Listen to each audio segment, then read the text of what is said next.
Bisa ya MZ ya. Pengen deh ngerasain ke sana. Boleh lah kapan-kapan kita ke sana ya. Iya, tapi jauh ya, cukup jauh ya di Jauh Kalimantan Barat banget. loh, di Kapuas.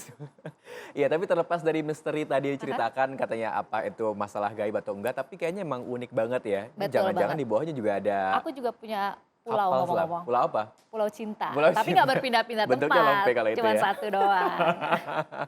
Baik, kita ke informasi lainnya, pemirsa, beralih ke update kasus polisi tembak polisi yang menewaskan Brigadir J. Jadi istri Irjen Verdi Sambo minta agar kasus pelecehan seksual tetap dilanjutkan. Ya MZ, hal tersebut disampaikan kuasa hukum istri Verdi Sambo saat datang ke Barreskrim Polri. Tim kuasa hukum istri Kadif Propam nonaktif Irjen Verdi Sambo mendatangi Barreskrim Polri Selasa sore.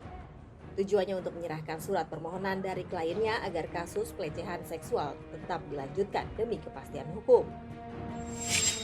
Masyarakat bisa lihat kalau seorang istri jenderal saja misalnya kesulitan untuk membuat laporan atau diproses, bagaimana kita ya perempuan misalnya kalau dia dari keluarga miskin, papa, marginal, terlupakan, itu pesannya.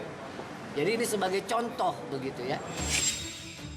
Sementara tim kuasa hukum keluarga Brigadir J juga datang ke Barreskrim Polri untuk dimintai keterangan sebagai pelapor.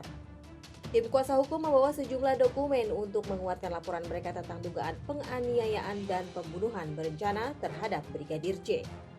Pertanyaannya, dari mana si Barada 2E ini menembak? Kan dia bilang kan dari lantai 2 di tangga.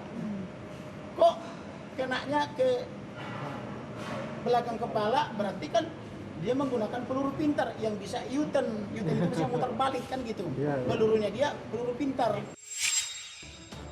Kasus polisi tembak polisi yang menewaskan Brigadir J terjadi di rumah Irjen Verdi Sambo, kawasan Duren 3, Jakarta pada 8 Juli lalu.